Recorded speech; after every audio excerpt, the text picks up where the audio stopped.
In the middleweight division, Eric Hernandez has looked really, really sharp tonight. And Mike Arrant is underage, but when we last saw him in the finals last round, oh my goodness. Wow, he fought William Butcher Butcher Brewer, and he beat on. I mean, he just beat him. Butchered the Butcher. He butchered the Butcher, and now he's getting here against a really tough kid in Eric Hernandez, who's a submission fighter, Mike. He trains with Pedro Sauer. We've talked about this time and time again. Middleweight, no holds barred. Check it out.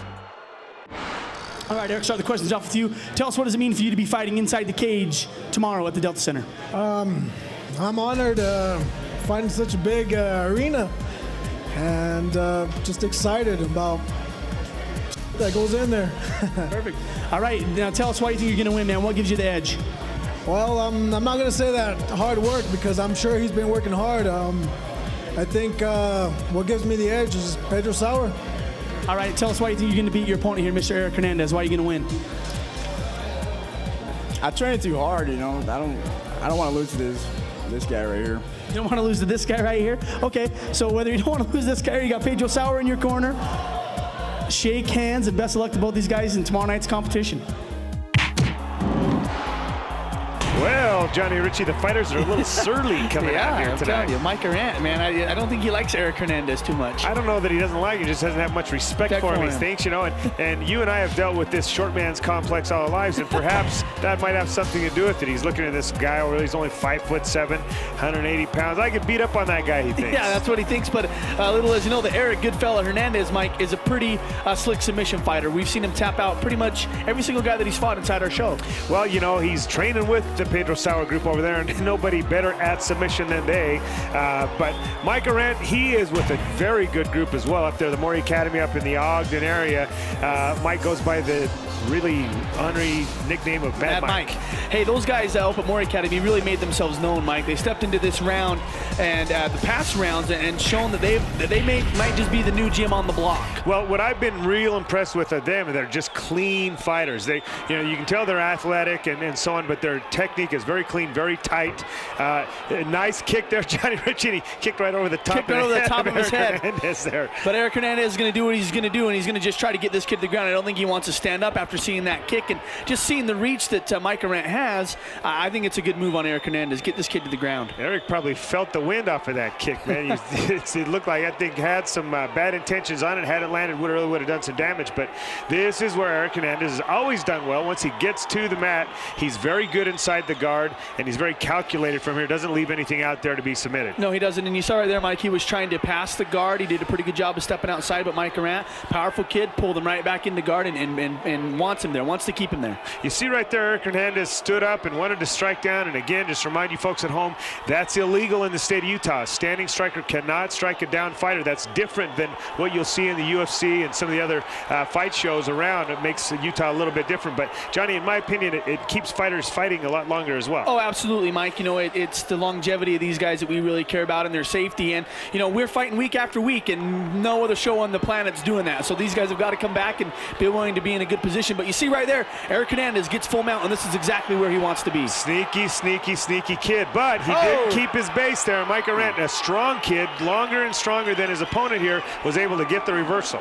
Yeah, but Eric Hernandez fights off his back very well too, Mike. You know, he's going to, before we saw him inside the guard of Mike Arrant, now that he's on his back, he's going to be looking to crawl up the body, get a show, you know, an arm bar or a triangle choke.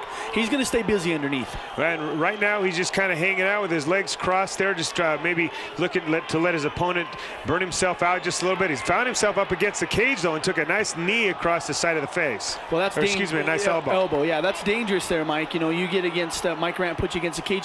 He can close that distance and throw those elbows. He's gonna cut you and end that fight early. And Lonnie Foster taking just a moment here to get the equipment squared away there with Eric Hernandez, and we're ready to get going again.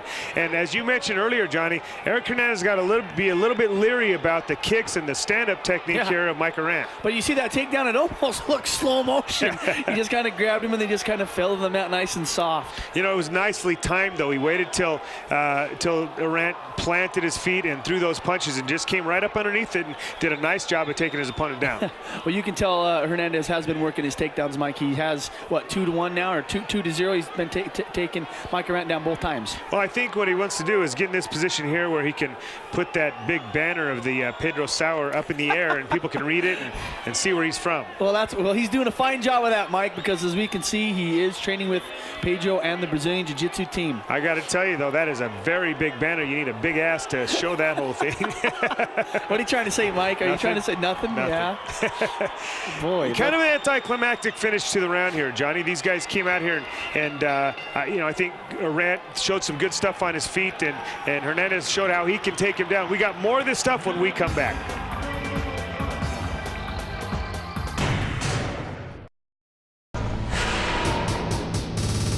Welcome back to the Ultimate Combat Experience, the finals of round 17 here. We're mixing it up here. You see in your Crush Combat Camp, where that was the difference in the first round there, Johnny Ritchie. Mike Arrant had some great looking stuff on his feet, but he never really had a chance to show it because Eric Hernandez was able to take him down 3 times and control him on the mat. Well, talking to you before, Mike, that was Eric Hernandez's game plan. He really wanted to close the distance, get the fight to the mat where he thinks he's superior in the submission game, and he did a very good job of doing that in the first round. Hey, not going to stand back, not going to let this kid hit me. I'm going to get inside and take him down just like that. Doing a nice job of setting that takedown up with a nice jab and then shooting up underneath it.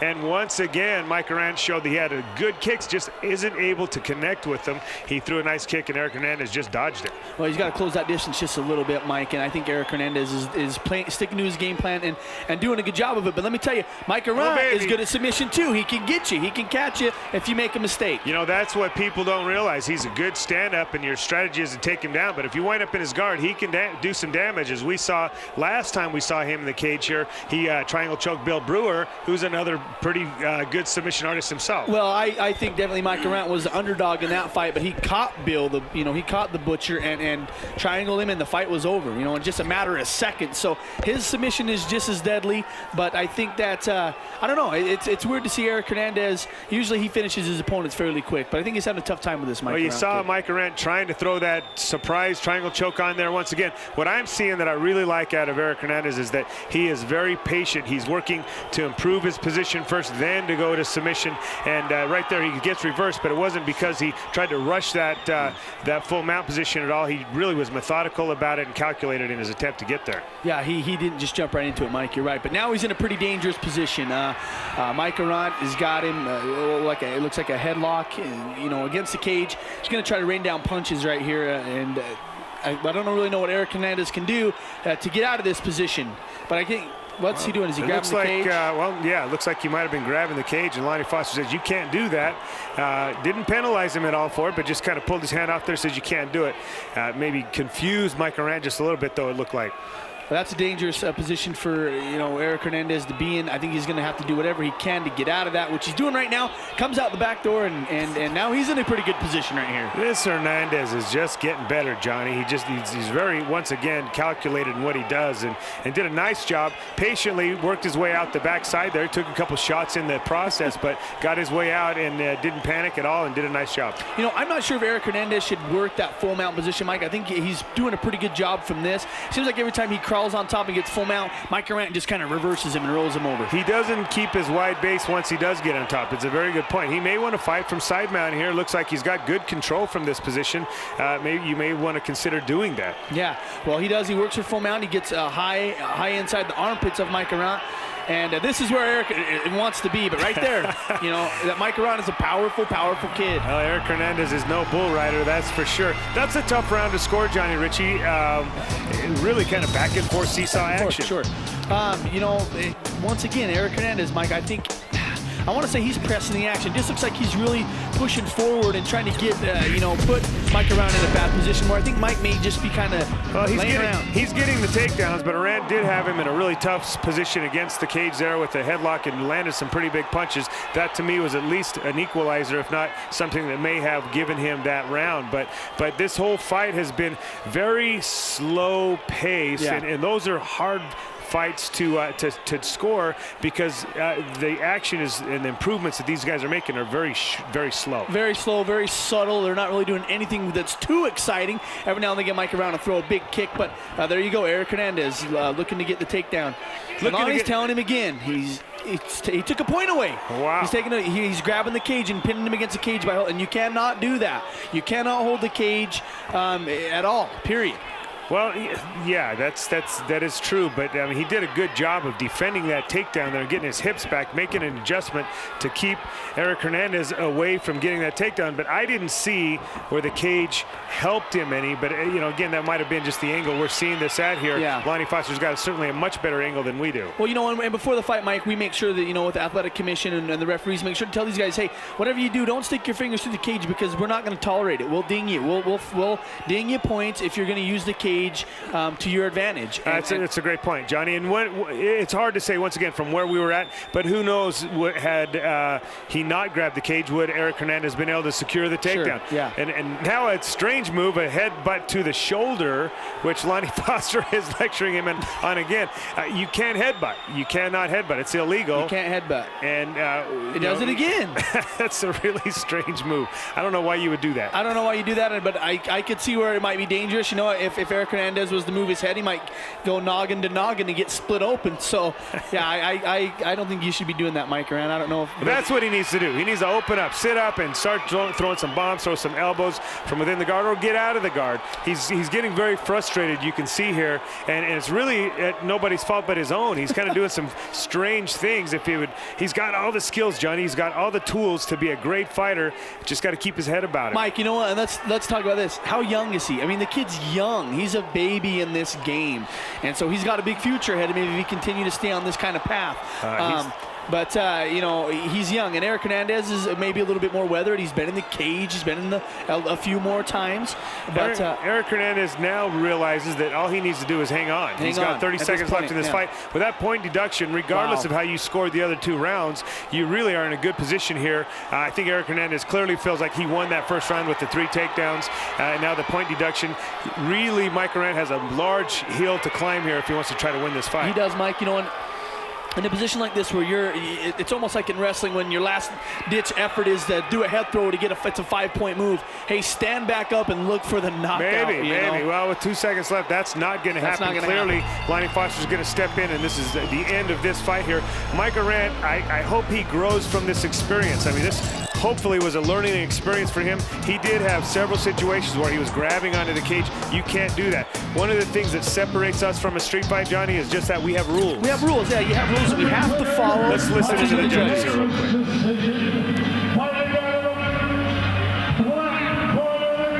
Well, as we predicted, Eric Hernandez walks away with the win here, but kind of a tarnished win. And Johnny, I hope we see these guys do it again.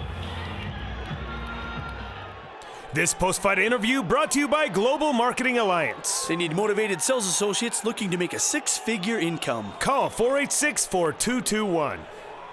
We know your nickname now, good fella, and we're not going to forget it because you go among the ranks of Ultimate Combat champions. How does it feel, man? You got some hard work. I'm in awe. Just that's all I can say. I mean, I never thought that, you know, just coming over here and doing this would. I'm happy for you, man. I'm happy. I know if anybody deserves this, it's you. Congratulations tonight. Great job. Thank you all. I want to say thank you to my wife. She's probably waiting for me outside. We're getting ready to go to Wendover. Gary Wendover's weekend, so. Hey. Put $5 on black for me, brother. All right. Thank you, Pedro Sauer, my corner, JJ. Just want to say thanks to everybody that supports me. All right, man. Great job. Eric Hernandez, what did you do after winning the championship? I went to Disney World. I'm going to Wendover. That's Salt Lake's version of Disney World. Okay. Hey, you know, Mike Arrant, he was upset about his loss. He did some things that cost him some points. And I think those points were crucial, but I think that kid will be back with the You saw him pissed. He was mad. He was mad. But you know what? I mean, Hernandez, don't take it away from him because he came in and executed, did a great job. Hey, we got more of the Ultimate Combat. Don't go anywhere.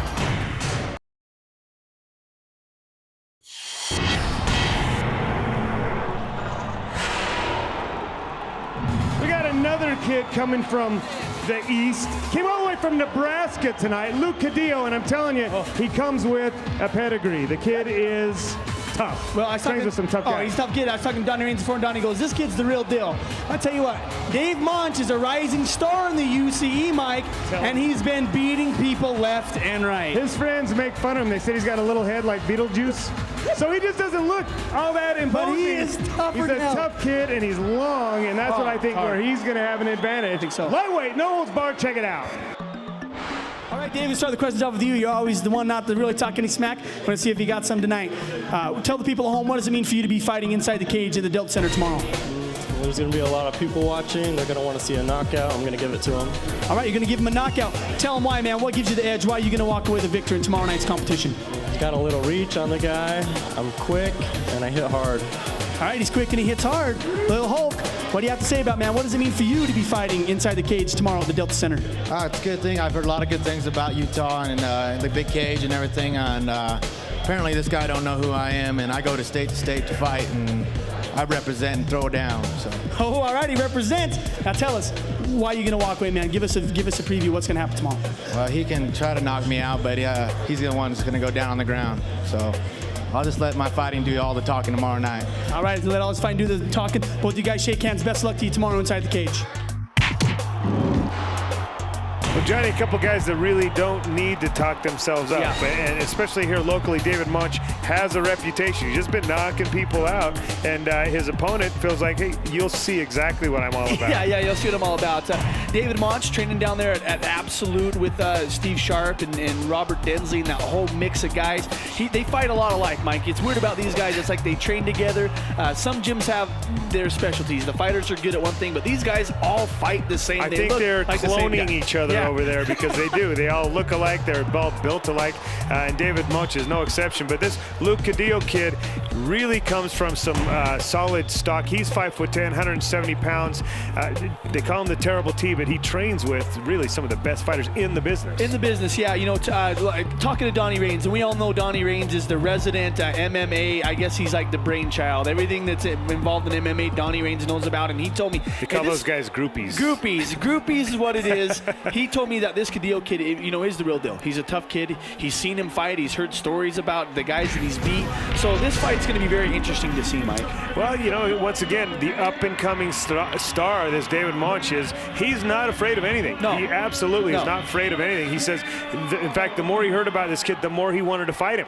Oh, comes baby, with a flying knee to start things off here, and that might give Luke Caudille a message that this isn't going to be the cakewalk you thought it was going to be. No, not at all. Dave Moench, Mike, how long and lean is this kid? He's like a greyhound out there. And his nickname is one of the best in the business, Uber Ninja from Hell. I'm not really sure what it all means. He says Uber has something to do with gaming. Gaming, like a gaming term? Yeah, it says like you're really Dungeons cool. and Yeah, that kind of stuff. You're really cool if your name is Uber. Well.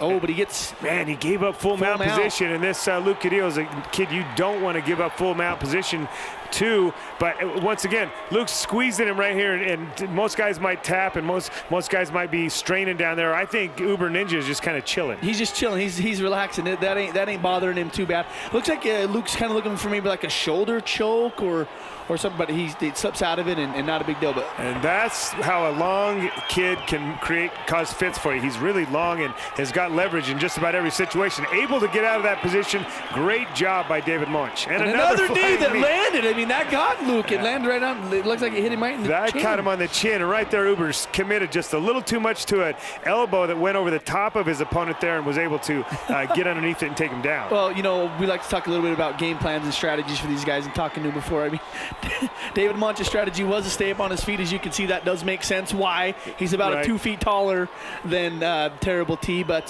that's not going to stop Terrible T from coming inside, taking you down, and working you with elbows and ground and pound. You know, he may have said his strategy was to stay up on his feet because he's only been doing this for a very short time, Johnny Ritchie, but these guys are learning awfully quick over there. Rob Hanley's really got these guys doing some good submission over there at Absolute, and it's really great to see how quickly they've progressed and come along in such a short period of time. Well, Mike, one thing I noticed too is patience. From the first time Dave Moench stepped in there, he was... Oh, a triangle choke. Somebody's got a triangle on. Patience, nothing, man. You leave something open for this kid, and he's going to take full advantage of it. And right now, Luke Caudille's going, what the heck? You guys told me he hasn't been doing this very long. Well, right there, it just goes to show. Oh, but that slam breaks the triangle. Hey, let's make no mistake. This Luke Caudille is no slouch. No, he's not. He's not. And you put a tight triangle choke on him, and he's like, well, I'm all right. You know, I'm going to get out of this. I'm going to get out of it. And watch Dave Moench throw elbows from this position. Mike, pull his head down and soften him up with a couple elbows. He's so long, Johnny. Look at the leverage he's got. He's able to put on on there. You look at Lonnie Foster's ready to step in. Yeah. Lonnie Foster's ready to end this thing. 15 seconds left. Can Luke Caudille sustain the storm here? And right there, elbows. He's throwing those elbows. He's got 5 seconds, Mike. I think he can do it. Dave Moench doesn't have his arm pressed across. Now he's going after it. Oh, geez, Johnny. Wow. What a great finish to a great opening round to this one here. David Moench definitely let Luke Caudille know that, hey, I am no bum, and you got a fight on your hands. Wow, that was excellent, Mike. Who would have thought? You know, I thought Dave was the underdog in this one. I think that, but he's showing it. He's not letting that get to him. He's not letting that pressure get to him. He's the underdog, clearly, but it doesn't mean a thing to him. He likes being the underdog, I think, and he's probably always been that way with that group that he takes around. Yeah. If you're hanging out with Steve Sharp and John Sharp and the boys, you're usually the underdog, but you know what? He's used to that role, and he does well. He does well at it. Mike rises to the occasion, and that's always a great thing to see, especially when he is a rising star. A lot of people like Dave Moench because he does exciting things. You know, you saw the first round comes out with a flying knee. Absolutely. How many times have you seen that in the first round of a fight? Well, I tell you what, caliber? if round 2 is anything like round 1, that is the 3rd or 4th flying knee we've seen from this kid. And really, he looks absolutely comfortable in the cage for a kid who's got 3 fights. He's going up against a kid who's been in the cage all over the country. Yeah. And really, he looks more poised and more comfortable. More poised and more comfortable, Mike. And maybe it's because he's fighting for his hometown. You know, we said that Caudille comes all the way from Nebraska, making the trek down here into the great Salt Lake area. And, you know, he may be a little nervous. He doesn't have his people that he's used to. I'll tell you this. That is one thing. This Delta Center crowd can get you amped. And that's, you know, like the 12th man in football. Sure. They can really provide some extra spark when you need it. And looks like right now David Moench just might need it. He's underneath Luke Caudille, who has, I think, maybe shifted gears a little bit and said, I better get back to basics and take a more sound approach to this kid, because he's not going to be the walkover I thought he was going to be. Well, you talked about too, Mike, you know, position before submission or even ground and pound.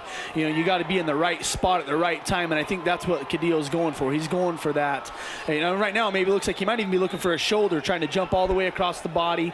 Oh, but no, he's happy with full mount, which I would be happy with full mount as well. Well, he lost the shoulder, it looked like, but I mean, yeah, that's exactly what he was looking for. But now he's in a good position here, and if he stays patient, the last time he got a little bit anxious, and David Moench with his long body there was able to reverse him. Let's see if he can stay patient here and work to a better position. Well, it might not even be a bad idea for Luke maybe to crawl toward the cage, maybe pin, you know, put David Moench in an awkward position by pinning his head up against that cage, and then you're able to rain down punches and not really worry so much about getting bucked off, because you've got the fence there to stop you. As if on cue, it seems as though he's doing just that, but it might be too little too late, as Moench once again does in fact buck him off, and now they're back up on his feet, where David Moench, as we've mentioned several times, has a good 6-inch reach advantage. 6-inch reach advantage, Mike, and not afraid to use it. But Caudille, once again, good job taking him down, not letting... Moench a little tired. He got a little lazy with that jab there and just kind of left it out there, and Caudille was able to get up underneath it and take him down. Did a nice job. But one thing about having, you know, as many fights as Caudille's had is he knows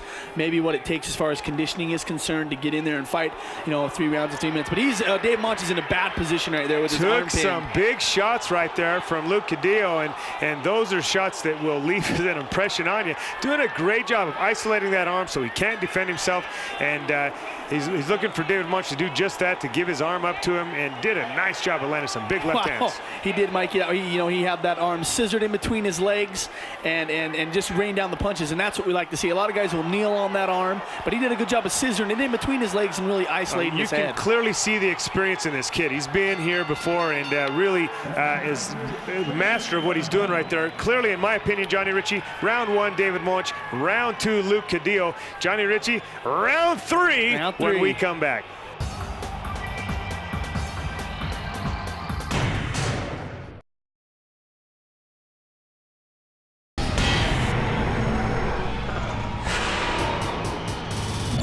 Welcome back to the Ultimate Combat Experience. If you're just joining us, you've missed two great rounds of action between David Moench and Luke Caudille of Nebraska. Johnny Ritchie, this is one of the better fights we've seen in quite some time. Well, absolutely, Mike. You get a guy in here that's somewhat of a veteran versus a new rising star. They get in here and mix it up. We gave the first round to Dave Moench. Obviously, it's not official, but Dave Moench looked really aggressive and really active in the first. But then to answer that, Caudille comes out in the second and does what he has to do, I think, to take charge of that round. Without question, as you've mentioned, very unofficial scorecards. Johnny Rich and I both saw things the same way, which is very unusual in and of itself. But I felt like David Moench came out, surprised Luke Caudille in that first round and caught him off guard with a couple of flying knees and really took control of the fight in that first round. But Luke Caudille came back with a storm in that second round and really controlled the fight and was able to get David Moench into some really precarious positions and threw some big punches. You can see the effects of those punches on the side of Moench's face is all red right now and a little bit swollen. Luke Caudille did a good job in the second round. He did a great job in the second round, and to come out into this third, it's just a testament to how tough those guys are, over at Absolute, and how tough David Moench is, because he did get hammered on a little bit, and you could see him sucking pond water toward the end of the round. And a lot of guys, Mike, they might not just come out for the third, but he's like, I'm going to suck it up, I'm going to come out, I'm going to do this. We've seen that time and time again, where guys, they take a beating in a round like that, and it just deflates your ambition and your will to fight, and not with this David Moench kid. In fact, he's coming out here and really holding his own once again against a very much more experienced fighter. Yeah, he is. Once again, looks like Caudille's looking for the big takedown. He gets the big takedown, gets the big slam. Playing the right cards here, Mike. I think he's doing exactly what he has to do to win this fight. You stand up with David Moench, you might get caught with a flying knee, a big kick, a solid shot that just might end it. Okay, keep Johnny, this fight on his back. I think you bring up a good point there, in that Luke Caudille probably felt when he came into this fight this was going to be an easy bout for him. For all intents and purposes, on paper, he's the superior fighter here and should have easily walked through this kid, and maybe was a little careless. But now you can see his approach is far more calculated and far more slow in what he's doing here, looking for a shoulder choke, as he has pretty much throughout this entire fight, and it looks like he's got a pretty good chance of putting this one on. Pretty good, yeah. He's got that thing locked on tight. Talking to Steve Sharp, what he did say about Dave Moench was, the kid, it's like you can't choke this kid out.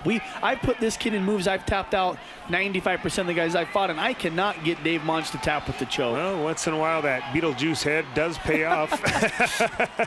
And I say that with all love and respect in the world. His friends tell him that and say that he looks like Beetlejuice and seems to think it's kind of funny. But Caudille, Mike, controlling, I think, this third and final round very well. I think his training has paid off. His fight experience has paid off. It wasn't a convincing, overwhelming, I beat you up in the third round, but it was, I did just what I needed to do to beat you, because I know I ran into a firestorm here in that first round, and now I need to just go back and just win this fight. With 10 seconds left, Johnny, I think it's clear that he is going to walk away the victor in this one, but he's not going to leave Salt Lake City not knowing that he was in a great fight and an absolute war with this kid. Yeah, Dave Moench punching until the sound of the bell. And, wow, Mike, I'm excited to see who's going to walk away the winner. In my eyes, well, who do you think? Clearly, once again, I think Luke Caudille walked away with the win, but there are moral victories in this game, and if there ever were one, that was one right there. You just hung with a kid who's got a name in this business. You've only been doing this 3-4 months yourself, and you see in your Crush Combat Cam where just the third round here, he just wasn't able to hang with Luke Caudille. But man, in my opinion, once again, a moral victory. Well, Dave Moench, you know this isn't going to be the last time we see this guy training over Absolute with Steve and those guys. He's going to be back. He's going to be, maybe a whole new fighter, Mike. Maybe now he realizes what it takes, but he knows he's tough. Let's listen in on the judges here, Johnny. Clearly no surprise here for us, but again, sometimes a loss is a win, and hopefully David Moench goes and takes this loss and comes back, as you mentioned, a new, better, improved fighter when he comes back. This post-fight interview brought to you by Got Your Back Realty. Give Gary McDonald a call at 809-GARY or check him out online at www.igotyourbackrealty.com. Dave Moench! Dude, who would have thought this is only like your third fight? Are you kidding me? You're coming here against this cat. He's tough. He's got a record. And you fight your butt off, and you do a good job, man. How do you feel about the fight? Well, first I want to thank my sponsors, Got Your Back Realty. But yeah, I feel like I learned a lot from this fight. He's a great fighter. He's fought 14 professional fights. Yeah, and this is like your third. And let me tell you something, Dave. You've been proving yourself every time you get in here, but you fight a tough kid, man. And what was going through your mind in those rounds? You had that triangle choke on. I thought it was over. What happened? You just had a good defense against it. I don't know. I thought I had it too, but Dave, and it's all right, man, because that's going to happen. You're going to get a loss. You know, ask Steve, ask some of the toughest guys you're training with. They've got losses, and all you got to do is bounce back. You're going to bounce back, come back in here and do this again? You know I will. Yeah, I know the Uber Ninja from hell says, you know I will. Tonight, Dave, you were good, but just not good enough. Please come back and fight again and show us what you're made of. Yes, sir. Yes, sir. Nice job. This post-fight interview sponsored by American Bush, Utah's only 18 and over gentlemen's club located at 2630 South 300 West. I'm talking to Luke over here, and he's saying, man, I can't believe how tough that kid is. That guy, definitely don't underrate him, because I fought some guys, and that guy does plenty of heart. And He said, I fought a lot of top guys, and this kid is as tough as any of them. very, very tough. He has a lot of heart. Right. Well, you came in here, though, and you came into some hostile territory. You came in and won. You came out with a big win. How do you feel about it? Oh, man, I always like to stand and entertain the crowd, but I'll tell you what, that guy's reach and height definitely played a role, and I was looking for the win and looking for a submission. But like I said, he's definitely tough, and giving my hat off to him. He definitely caused some problems for you. You can see that. But overall, you have a good experience here in Utah. You're going to come back here and do it again? Oh, man, more than likely. Love the cage, the crowds. Everything is cool, man. I love Utah. Right on, brother. Thanks for coming. Congratulations. Great job. He'll change his mind when they're kicking us out of the bar at 1 o'clock. I love Utah. It's one we got to leave. Yeah, well, okay. You know what, though? He came in and did a good job. Yeah. And, I can't say enough about that group that's training with Moench and Sharp. Those guys look tough. Holy cow. See there, Mike. They're just getting in here and they're doing it. You know, who would have thought they only had a couple fights? Those guys look like they've been doing this thing for a long, long time. It's just a hats off to them, way to train and way to get in and do it. And it's that no fear attitude. You know, he knew what this kid was all about and said, bring me the fight, let's take it. He still is a terrible interview, man. We got more of the Ultimate Combat. Stick around. Is your job good, but just not good enough? Are you looking for the ultimate career experience? Global Marketing Alliance is offering a career for motivated individuals to make a six-figure income in a fast-paced environment. Get paid what you're worth. GMA rewards its employees for their hard work with incentives and bonuses unrivaled in the industry. Be a part of the GMA experience. Call today, 486-4221. That's 486-4221.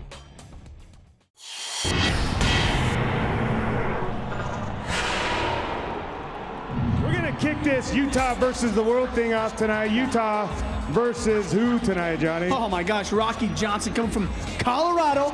This kid, he said he's the real deal. He's been training with the toughest guys, he says, on the planet.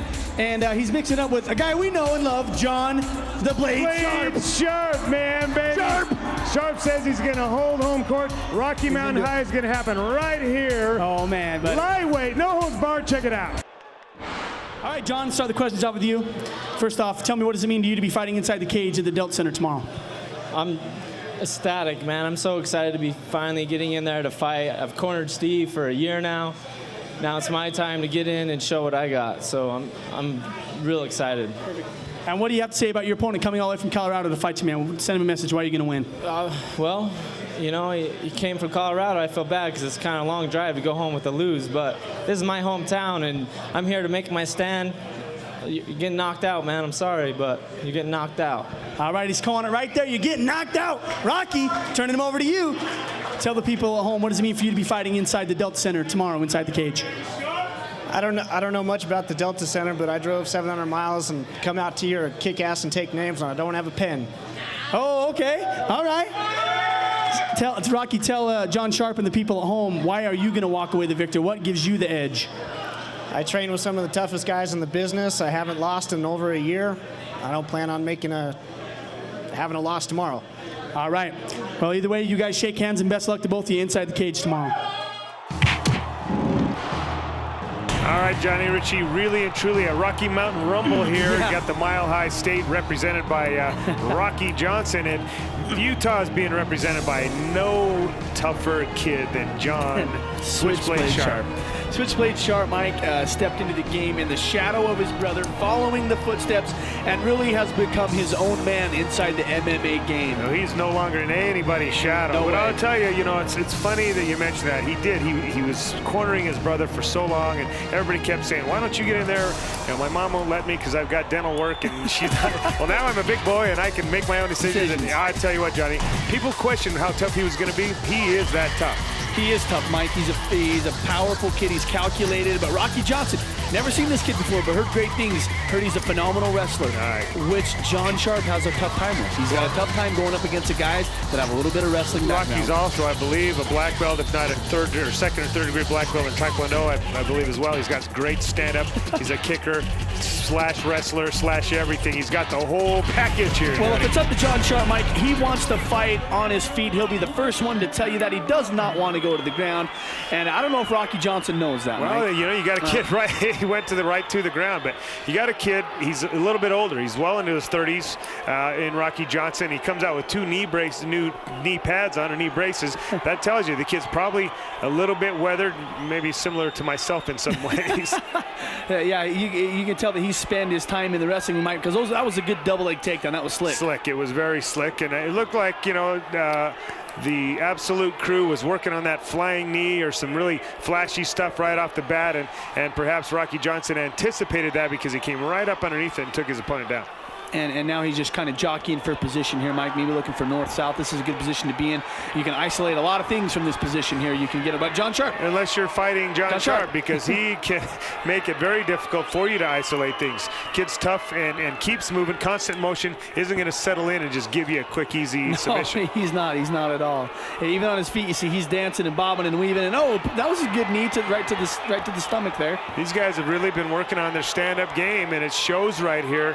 But as we mentioned, Rocky Johnson's no stranger to stand up either. He's trying to throw some shoulders against the cage there, and obviously very seasoned veteran inside the cage. Yeah, seasoned. And I'm not sure if he's looking to get maybe a body lock right here and take John to the mat, or if he's content just to kind of be underneath his arms and throw those knees. But make sure you keep those knees high, because there was a couple there they looked a little low. Yeah, they were right on the borderline there. And once you're in tight there in a clinch, it's really tough to do that. But I think both guys doing a pretty good job given the position they're in. Well, and you hear Steve Sharp in the corner telling his brother, you know, hey, just be patient here, get under hooks. Nice work. Oh, and Ethan Andrews said, I've seen enough of this hugging and kissing. Let's get this thing going. Well, I'm glad. I'm glad to see that as well. And there's another flying knee attempt here by John Sharp. And as we mentioned, those guys must have been working that back at the gym. They were. You know, he came across the flying knee. The knee wasn't there. He threw that dropping right hand. It looked like a hook. But once again, we're in this position where they're fighting for either a takedown but right there, John Sharp, good job. Wow, got inside, the clinch there, and did a nice job of using it to his advantage. And let's point out on his back there, the Dai trying.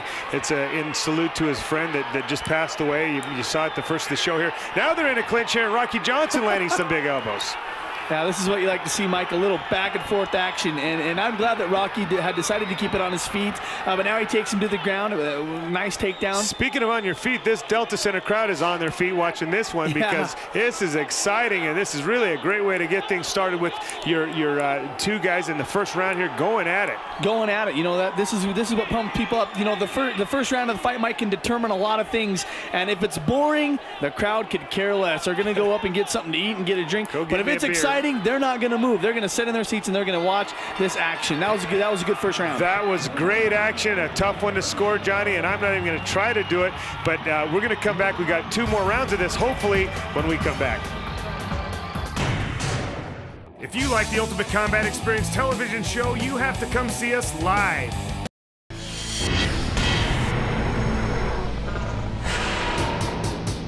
Welcome back to the Ultimate Combat Experience. We're right here in the middle of our main event. John Switchblade Sharp and Rocky Johnson of Denver, Colorado really mixed it up there in that first round, as you can clearly see on your Crush Combat camera. It was great back and forth action. Johnny, who would you give that first round to? Oh, man. Mike, you had to ask me that, and I'm telling you, I'm going with John Sharp. I just think he you know, even though Rocky had the big takedowns, I just think John Sharp looked clean. He looked crisp. The things he was doing connected, and it made sense. I just think I'm going to give that first one to him. Well, Johnny, as much as it hurts me to do this, I'm going to disagree with you. You know, I hate to do that. Yeah, right. But Rocky Johnson did get the takedowns, and that is an objective in this sport. Negated really that stand-up game for the most part with those takedowns. I give that first round to Rocky Johnson. And I've got a question regarding that, Mike. If a guy gets a takedown and then a guy on the bottom escapes and gets away, does it cancel it out? The takedown's bigger than an escape. Okay. It'd be like saying I punched you and then you got away. You know, Yeah, I punched you. Okay. I got you shot. Okay. Oh, that was a big elbow too. And it's not to say that John Sharp was dominant when they were on their feet. Right there, Rocky Johnson's got knees of his own. Yeah, man, if he didn't have that pad on his knee, that really might have hurt. that might have split John Sharp open. Well, he jumped up with both feet and put a lot behind that one. That was a tough knee. And that was a big kick to the midsection, Johnny. You saw John Sharp kind of wince from that. That'll take the wind out of you, and you can tell that hurt just a little bit. It hurt just a little bit. You know, one thing I'm going to say about these guys, Mike, that I've noticed is they're getting taken down real easy, and maybe that's something that they might have to work on. I don't know if they want to be in this position. I don't think I would want to be. Those guys are really good with their hands, but it just seems like as soon as a guy gets in, they really don't even sprawl. Their hips just kind of collapse, and they get the guy, and he gets a takedown. I think that kind of goes to one of the things. Oh, there's your sneaky triangle choke that we saw David Moench put on earlier, and these guys obviously have been working that quite a bit, and see if John Sharp can tighten this thing up. Let's go back to the point you made just a moment ago, Johnny. I think they're planting their feet, really trying to put so much into their strikes on their feet that's leaving them susceptible to that takedown. Yeah, and maybe that's true, you know, and you're right. But, you know, one thing that they keep, I don't know, maybe it's just me, but being a wrestler, it just seems like, man, they're giving him up so easy. Don't give him up so easy. Get your hips back and make it an effort. Make this guy work for it. Don't just give it to him. One other contributing factor is the size of our cage. It's smaller than most, and there's really not a whole lot of room to get out of the way of stuff. That was a big uppercut, Johnny, and I think that stung John Sharp as well. Yeah, but you know, it was great to see that too. But John Sharp had a pretty big knee to the gut too, and that can end a fight just as quick as a knockout. If you get hit right there in the old solar plexus and out goes the wind, you're done. You're absolutely right, but I saw John Sharp kind of shake his head just a little bit after that uppercut. You can tell it stung him, but this is what happens when John Sharp gets hit. He gets mad. And, man, he's a tough kid, but once again gives up the takedown. You know, the Sharps, and John, I'm noticing even more so than Steve, throws those elbows like he's throwing a fist. I mean, the elbow, it's like he doesn't even want to connect with the gloves. He wants to hit you with that elbow and end the fight with a cut. And maybe that's why they call him Switchblade. That's why they call him Blade and Razor and stuff like that, because they want to cut you. And that's one of their favorite ways of beating you. Once you slice somebody open, then, boy, it just changes everything. All you have to do is aim for that one spot, and the fight's over in a short period of time. Short period of time. Speaking of short period of time, I've got 4 seconds left into this round, but another exciting round.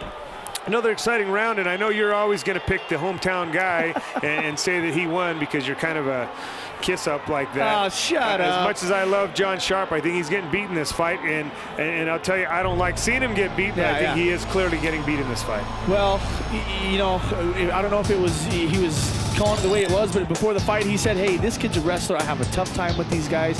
I think I know what I've got to do to beat him, but I think Rocky's taking that away, Mike. I think he's doing smart things, taking him down, not letting him get that. Are you agreeing with me then? Did Rocky win that second round? I think, yeah, I am. I am agreeing with that. Oh, look at that uppercut, Johnny. That was a huge uppercut that snapped John Sharp's head back, and really, he had a hard time for a minute just getting his bearings. Once he did, this is what he did. He came out with some big punches. Yeah, came out with some big punches.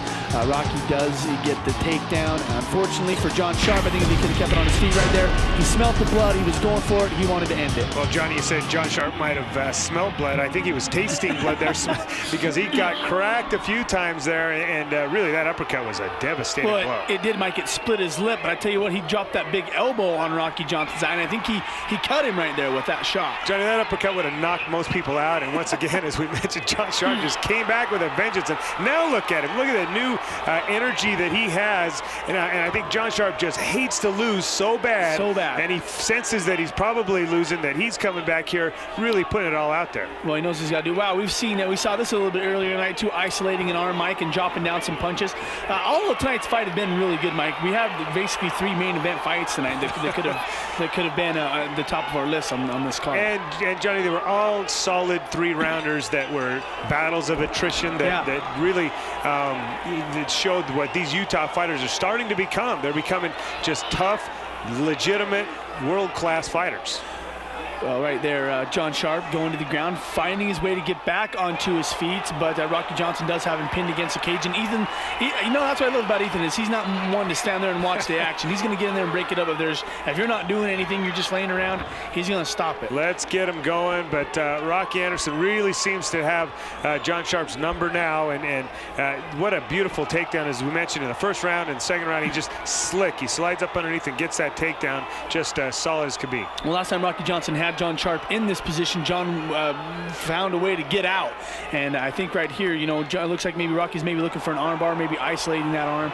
But he gets the full mount, and this is where John Sharp does not want to be. Full mount, and then even worse, now he's got his back with his hooks in and looking to sink a choke him. It looks like Rocky Johnson might be a little bit tired too. He might be content just to hang on right here. Well, Mike, that was a pretty good transition from full mount into having the back of John Sharp, putting the choke on, trying to do it. But John's doing the right things. He's taking the pressure off by turning his head into the crook of his elbow and grabbing his arm and pulling it down and not really letting him lock it on all the way. Did a great job of fighting that off there. Rocky Johnson scissoring the body, not giving John Sharp any room to even breathe. And you see brother Steve Sharp working his corner there, trying to offer some words of encouragement. But what do you say to a guy when you've got a kid with this much experience on your back and a tight chokehold? John Sharp just looking for that little pocket to breathe. You're right, Mike. That's exactly what he's doing. You know, Rocky could sit here all day long and waste time, you know, till the end of the round. I'd just like to see John Sharp do something to maybe get this kid off him. Easier said than done. Yeah, it's easier said than done. It's not like he's stalling out a loss here. He's in a position where he can't do anything, and it's kind of just a battle of survival. At this point, John Sharp doesn't want to go down to a submission. You see here, Rocky almost gets leaves his ankles out there for John to lock him on, but it might be too little too late right here, Johnny Ritchie. 10 seconds left. I think Rocky Johnson's going to walk away with a victory. Wow, you know, what an impressive kid that Rocky is, you know, coming all the way from Nebraska, coming down here to fight and put on a great show for the Utah crowd. And he did just that, stepping in here with John Sharp, who is always a crowd favorite, Mike. Well, Rocky's from Colorado. His partner earlier was from Nebraska. Right. They both came here through Sven Bean of Denver, Colorado there. They came and represented themselves well. And as we said earlier, Johnny, with the David Moench fight, look at Sharp here. A moral victory has got to come out of this. He's fighting at a world-class level in less than a year. He hasn't been doing this for even a year, and he's fighting these guys that have a name in the industry. Well, you can't say enough about it. You can't, Mike. And that guy right there has a lot to do with it. Yeah, Rob Handley right there. That guy is, you know, he's their trainer. He's tough. He's showing these guys moves they need to learn. But listen, John Sharp, if it does come to the fact that he does lose, he takes it so hard. He takes it worse, but he's emotional. He hates the fact that he lost. He just blames it on himself. He really gets down on himself, and maybe this time he won't do it, Mike. Let's listen in on the judges once again to see who won this one. Well, as predicted, Rocky Johnson is going to take the hardware back to Colorado. But again, John Sharp, David Moench represented great tonight. This post-fight interview brought to you by our good friends at Great Clips. Go to ultimatecombat.com for participating locations. John Sharp, man, you get in here against a really tough kid, and you look great, man. There's no doubt about it. You look slick. How do you feel about the fight? Just takedowns, man. I couldn't defend him this time. Against Josh Buck, I did really well, and this guy was just overpowering me, I guess. I hope you keep fighting, man. Yeah, I'm going. I gotta apologize to a couple guys. My teammates, I'm sorry. You know, I let you guys down. Rob, I let you down. Thanks to Got Your Back Realty, Rob, Gary, Mac, Gabe, all those guys. Also to Justin Cunningham's family. I tried getting you guys a trophy. I put my heart out for the line. Just trying to give you guys a trophy for Justin, because I know he would have got in here and eventually he would have got him a victory and he would have came up with the trophy. I came up a little bit short. I apologize, and I hope everybody's had fun tonight. You did it. You fought a tough kid. Tonight you were good, John, but just not good enough. Thanks so much for being here and doing this, man. I mean, I wish I would never heard that. And I didn't think you ever would. I didn't want to hear that. I'm lying. I hate it. I hate it too, and I hate to say it to a guy like you, John, but you're the man, dude. Thanks so much. I'm coming back. Next round. We know. Next round's mine. This post-fight interview is sponsored by The Keyhole with their new location at 3460 South Redwood Road. These guys behind us were calling him an old man, calling him dad. You know what he said? I am. I have kids. I'm old. Yeah, I'm 34. He's only 24. When he's 34, I would not want to mess with him. Tell me. I'll tell you what, put your wisdom in that kid's heart, and then, man, he's going to be a tough kid, isn't he? You can teach technique all you want, but you cannot teach heart. He's got that naturally. He is going to kick ass. I'm telling you what, that uppercut was one of the most solid punches I've ever seen. It looked like a Rock'em Sock'em Robot. His head snapped back, and he just came right back at you. Oh, man, he's like the Energizer Bunny, just keeps going and going. All right, Rocky, hey, listen, you came in here and made a great show tonight. I got to say, class act. It's nice to see these guys come in from out of state, represent their states well, and I want to thank you for coming and doing so. Thanks for having us out here, sir. Come back and do it again, man. We definitely will. All right, bro. Next week, man, some all-stars coming back to the Ultimate Combat Experience. Wow, Robert the Wrecker Denzi's coming back. The Wrecker's coming back. He is in the Hall of Fame, and he's coming back to fight in this show against a kid that is reputed in mixed martial arts, Tyler Thompson, as one of the toughest guys around. Tyler Tomlinson is tough. Wrecker and him, that's going to be main event worthy right there. But Dave Anderton, Big Dave, the guy that's undefeated in UCE, we can't find this guy fights because he's so big and he's so bad, making his way into the finals. All right, well, a lot of good stuff next week. You don't want to miss it. Check us out next week on the Ultimate Combat Experience. Johnny Ritchie, I love you, man. We'll see you next week on the Ultimate Combat Experience.